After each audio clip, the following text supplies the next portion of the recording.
Welcome to the Workplace Violence and Harassment Prevention Training course. This flexible online course enables you to receive training at your convenience.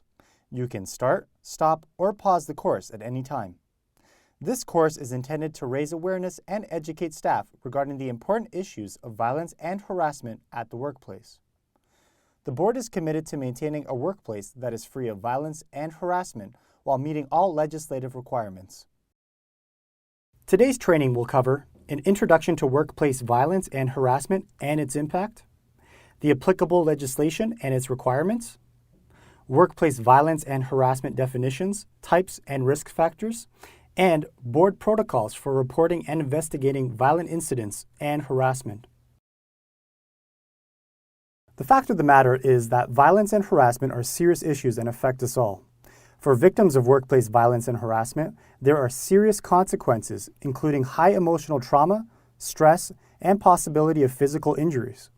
Workplace violence and harassment can result in increased absenteeism, lost productivity, high employee turnover, and high workplace safety and insurance board insurance costs for the employer. According to the 2004 General Social Survey, 17% of all self-reported incidents of violent victimization, including sexual assault, robbery, and physical assault, happened at the workplace. According to Statistics Canada, this represents over 356,000 violent workplace incidents in Canada. In 2007, 2,150 lost time claims related to assaults, violent acts, harassment, and acts of war or terrorism were approved in Ontario by the Workplace Safety and Insurance Board. Between April 1, 2008 and March 31, 2009, Ontario Ministry of Labour inspectors made 417 field visits and issued 351 orders related to violence in the workplace. Many of us have too often heard of violent incidents occurring at schools. Shootings at École Polytechnique in Montreal, Columbine High School in Colorado, Jokela High School in Finland, and more recently, Sandy Hooks in Connecticut have received media attention due to their horrific nature. Even the Peel District School Board has its own tragedy. On the morning of December 10, 2004, a secondary school teacher at Bramalea Secondary School was murdered by her ex-husband in the school parking lot. Therefore, it is important for us all to recognize workplace violence and its risk factors and to take action to prevent its occurrence. The Occupational Health and Safety Act was amended to protect workers from all forms of workplace violence. On June 15, 2010, Bill 168, an amendment to the Act with respect to violence and harassment in the workplace, became law. The purpose of Bill 168 is to enhance protection against workplace violence and address workplace harassment. This amendment provides protection for workers from violence and harassment from any person in the workplace. The amendments in the Act are broad enough to capture workplace violence and harassment from any person in the workplace. Bill 168 establishes minimum standards regarding employers' duties with respect to violence and harassment at the workplace. It requires that all employers develop a policy for workplace violence and harassment, conduct workplace violence risk assessments, and have a program developed to educate and train staff. This amendment also requires employers to address domestic violence when it enters the workplace. Finally, Bill 168 extends the work refusal process to include violence as grounds to refuse unsafe work. The Occupational Health and Safety Act, as amended by Bill 168, requires the employer to prepare policies with respect to workplace violence and harassment, develop and maintain programs to implement their policies, and provide information and instruction to workers on contents of these policies and programs. The board is committed to providing a safe and healthy workplace free from actual, attempted, or threatened violence and harassment. PDSB's Occupational Health and Safety Policy, Policy Number 56, incorporates our policy against workplace violence and harassment. Specifically, the board commits to provide an environment free of negative factors, including workplace violence and harassment. The commitment to a healthy and safe workplace, which is free of violence and harassment, is also supported by other board policies, including safe schools and human rights. All Peel employees are responsible for adhering to these policies and working together to prevent workplace violence and harassment.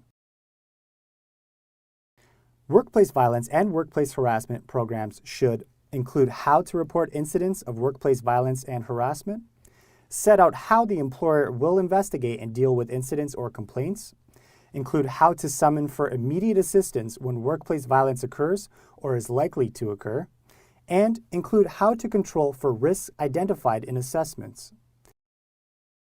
The Peel Board has established programs to address and prevent workplace violence and harassment. Operating Procedure EHS 4.1 is the Board's workplace violence program.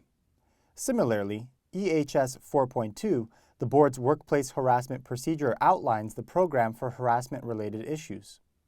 Both of these procedures are available on the intranet under Health and Safety.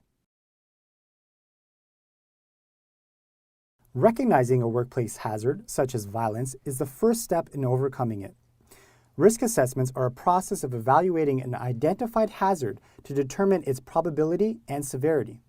A risk assessment includes identifying the potential hazards in the workplace, identifying any adverse effects that may be associated with those hazards, and determining whether there is a potential for a worker to be exposed or affected. The Occupational Health and Safety Act requires employers to complete risk assessments for workplace violence. The Board has ensured that workplace violence risk assessments were completed at all locations. Sites were required to complete an assessment to determine activities or situations that present a risk for workplace violence and ensure that appropriate safety precautions were available at each site to mitigate any identified risks. Let's discuss the Board's workplace operating procedure in more detail. The Occupational Health and Safety Act defines workplace violence as A. The exercise of physical force by a person against a worker in a workplace that causes or could cause physical injury to the worker. B. An attempt to exercise physical force against a worker in a workplace that could cause physical injury to the worker. C. A statement or behavior that is reasonable for a worker to interpret as a threat to exercise physical force against the worker in a workplace that could cause physical injury to the worker. An easy way to remember the definition of workplace violence is the acronym EAT. Workplace violence is the exercise, attempt, and threat of physical force. Let's pause and think for a moment. What types of behaviors do you consider to be workplace violence? Think of a few examples that you consider to be violence in the workplace. Examples of workplace violence include verbally threatening to attack a worker, leaving threatening notes or sending threatening notes or emails to another employee, shaking a fist in a worker's face, wielding a weapon at work, hitting or trying to hit a worker, throwing an object at a worker, kicking an object a worker is standing on, and trying to run down a worker using a vehicle or equipment such as a forklift. It should be noted that physical contact as a result of an accident should not be considered workplace violence. Workplace violence can be instigated by any one of the following: an external perpetrator. This could be a criminal who is at the workplace for the purposes of committing a crime. A client, customer, or visitor. In a school setting, this could be students, parents, and community members and contractors. A fellow worker. This could be a current or former employee. And external personal relationships. This is someone who has a personal relationship with a worker. In this case, this would be classified as domestic violence. The Occupational Health and Safety Act includes domestic violence as it could potentially occur in the workplace. The Ontario Ministry of Labour describes workplace domestic violence occurring when a person who has a personal relationship with a worker may physically harm or attempt or threaten to physically harm that worker at work. Personal relationships can include a current or former spouse, a current or former intimate partner, or a family member. How much you become aware of domestic violence that may enter the workplace. Some of the more common ways that coworkers or supervisors become aware of domestic violence cases are: the employee receives threatening emails and phone calls at the workplace, an incident involving an employee's spouse or partner occurs at the workplace, a concern of domestic violence is reported by the employee, and an employee's spouse or partner pays unwelcome visits at the workplace. You have the responsibility to inform your supervisor if you or a coworker is subject to domestic violence that could expose you or your fellow coworkers to physical injury in the workplace. The supervisor will treat the report in confidence and will only disclose information to others, such as board's health and safety team, the security and risk management department, or local community police officers who can assist in putting together an action plan to protect workers at the site. There are factors or circumstances that have the potential to increase the risk of violence at a workplace.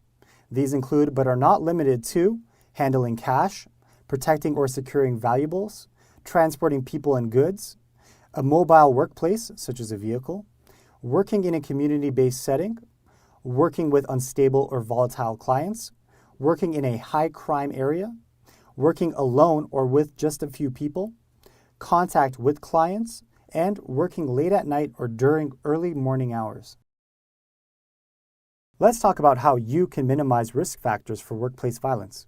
You can minimize risk factors by being aware of your surroundings and environment, taking precautions if you work alone, handle cash, conduct home visits, or work late at night or during early morning hours, using caution when there is intimidating, argumentative, or uncooperative behavior, and de-escalating potentially threatening situations when appropriate. If you are able, you should excuse yourself and walk away from aggressive or unsafe situations. Finally, always report potentially dangerous situations to your supervisor. In the event that workplace violence occurs or is likely to occur, immediate assistance should be summoned using the PA system or another available communication method such as a walkie-talkie, telephone, colleague, or cell phone. Critical judgment must be exercised, and police should be contacted if necessary. Be sure to notify your immediate supervisor of the workplace violence incident. Subsequently, first aid or medical treatment should be sought for any injured victims. If workers seek health care or require time off because of physical or mental stress, the supervisor will need to complete an accident investigation report. The supervisor of the victim or complainant must investigate the violent incident or complaint. However, if the supervisor is alleged to be involved in the incident or is named as a complainant, the concern needs to be reported to the manager above the supervisor. This manager would then be responsible for investigating the incident or complaint. The complainant, alleged perpetrator, and witnesses to a complaint or incident must cooperate with the investigators. Depending on the nature of the complaint, a number of parties can be involved in the investigation, including the superintendent or health and safety or labor relations department. These parties will also assist with developing plans and actions to help protect workplace parties. The Employees Federation, Association, or union representative can be involved and consulted at the employee's request. Upon completion of the investigation, the complainant and the alleged perpetrator will be advised of the investigation's outcome. An incident or complaint of workplace violence must be recorded on the Violence Incident Report form. Please note that incidents or threats of workplace violence directed by or at an employee by a student are subject to the protocols required under Safe Schools Policy number 48. If the incident is one for which suspension or expulsion should be considered, a Safe Schools report should be completed.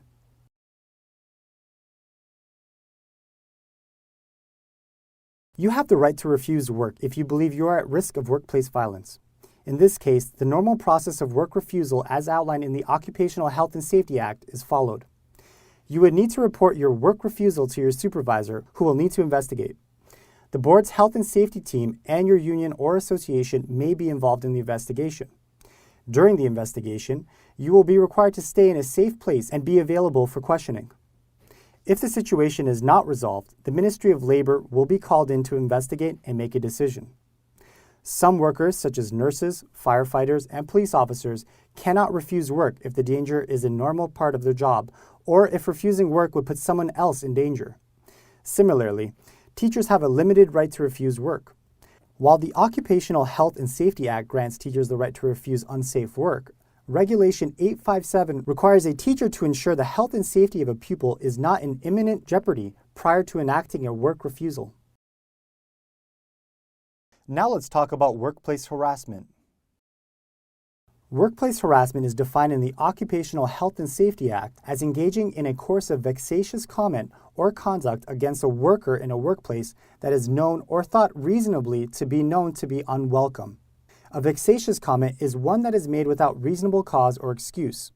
These comments or behaviors usually happen more than once, whether during a short period of time, such as over the course of one day, or more likely over a longer period of time, such as months or even years. Harassments also include discrimination on the basis of one's ancestry, sex, religion, etc., as prohibited by the Ontario Human Rights Code. Can you think of some examples of harassment? Sexual harassment is defined as engaging in a course of vexatious comment or conduct against a worker in a workplace because of sex, sexual orientation, gender identity, or gender expression, where the course of comment or conduct is known or ought reasonably to be known to be unwelcome, or making a sexual solicitation or advance where the person making the solicitation or advance is in a position to confer, grant, or deny a benefit or advancement to the worker, and the person knows or ought reasonably to know that the solicitation or advance is unwelcome. Bill 132 specifies that the workplace harassment program include measures to report workplace harassment to someone other than the employer or supervisor if that person is a respondent, information on how incidents and complaints will be investigated and dealt with, that information related to an incident or complaint of workplace harassment will not be disclosed except as required to complete the investigation, and ensure that the complainant and the respondent are informed in writing of the results of the investigation and any corrective action that follows. Workplace harassment includes psychological harassment or personal harassment. It may include behaviors such as actions or behaviors that could be considered bullying, using offensive or intimidating language, making comments about someone or telling a joke that ridicule, including jokes or comments about the person's race, ancestry, place of origin, color, ethnic origin, citizenship, creed, age, record of offenses, marital status, family status, or disability. Displaying or circulating offensive pictures or materials in print or electronic form in the workplace, making inappropriate sexual advances, touching, suggestions, or requests, using offensive gestures, making repeated offensive or intimidating phone calls or emails, and giving unwelcome gifts or attention. All individuals who believe that they have been subjected to, witness, or suspect workplace harassment have the right to report the incident. The first step is to attempt an informal resolution in a mutually respectful manner. This method involves informing the individual that his or her behavior is unwelcome and must stop immediately. Many disputes can be resolved quickly and effectively by using this approach. At the request of the employee, the supervisor can intervene on behalf of the complainant and communicate the expectation for appropriate behavior. The goal is to obtain a commitment for the unacceptable behavior to stop. Where disputes are resolved informally, there will be no formal reports about the disputes. Every effort will be made to protect the privacy of the individuals.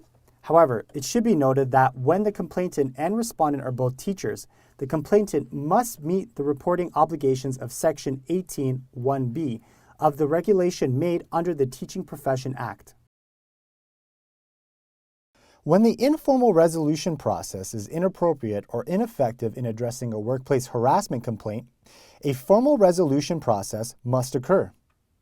Individuals who believe that they have been subjected to, witnessed, or suspect workplace harassment can initiate the formal resolution process by completing the Workplace Harassment Report Form and submitting the form to Labor Relations and providing a copy of the form to their immediate supervisor. Completed workplace harassment reports need to be submitted to the immediate supervisor with a copy provided to the Labor Relations team in Human Resources. If the supervisor is the party named in the complaint, the form needs to go to the supervisor's manager. It should be noted that complaints should be submitted no later than 1 year after an incident of workplace harassment. Complaints of workplace harassment are investigated by the supervisor's manager in instances where the supervisor is named in the complaint. Superintendents and labor relations officers and human rights officers in Human Resources may assist with the investigation. It should be noted that allegations related to discrimination on the basis of a ground prohibited by the Ontario Human Rights Code will be addressed through Human Rights Policy No. 51 and the appropriate procedure. As part of the formal resolution process, individuals will be told in a timely manner that they are the subject of a complaint, who the complaint is from, and what the allegations are. Formal complaints require interviews with the complainant, respondent, and any witnesses. A written summary of the findings is given to the complainant and respondent for their response, along with the proposed actions to resolve the situation.